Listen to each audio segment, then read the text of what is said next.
नमस्कार. महाराष्ट्र योजना कॉर्नरमध्ये आपल्या सर्वांचे स्वागत आहे. आजच्या व्हिडिओच्या माध्यमातून आपण बघणार आहोत की कृषी विभागामार्फत राबवण्यात येणाऱ्या योजनांचा लाभाकरिता शेतकरी ओळखपत्र की फार्मर आय डी हा अनिवार्य करण्यात आलेला आहे. तर आपण आजच्या व्हिडिओमध्ये त्यांची सविस्तरपणे पूर्ण माहिती आपण आजच्या व्हिडिओच्या माध्यमातून जाणून घेण्याचा प्रयत्न करणार.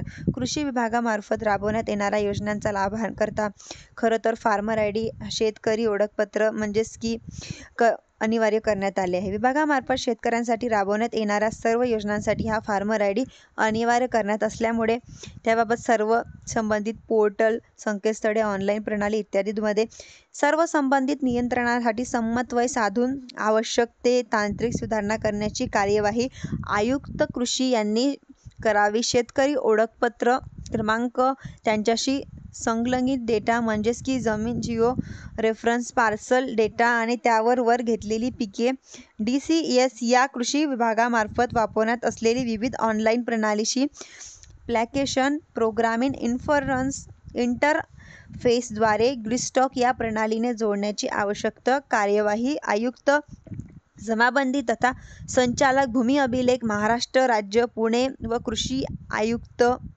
यांनी समन्वय करावी. ज्या शेतकऱ्यांना अद्याप शेतकरी ओळखपत्र की क्रमांकासाठी नोंदणी केली नाही, त्या शेतकऱ्यांनी तातडीने सदर पोर्टलवर नोंदणी करण्याची प्रवृत्त करावी. यासाठी ग्राम कृषी विकास समिती, CSC आणि क्षेत्रीय यंत्रणेची मदत घ्यावी की आपले सरकार सेवा केंद्र या मदत घ्यावी. शेतकऱ्यांसाठी राबवण्यात येणाऱ्या योजनांचा लाभ घेण्यासाठी शेतकरी ओळखपत्र क्रमांक आवश्यक असल्याबाबत आयुक्त कृषी द्वारे संचार प्रसिद्ध करण्यात जनजागृती करण्यात यावी असा हा मित्रांनो निर्णय आहे. शेतकऱ्याला हा फार्मर आय डी काढणं बंधनकारक आहे. आपण हा व्हिडिओ शेतकरी बांधवांसाठी होता. तुम्हाला जर व्हिडिओ आवडला असेल तर व्हिडिओला लाईक, सबस्क्राईब आणि शेअर करायला विसरू नका. धन्यवाद.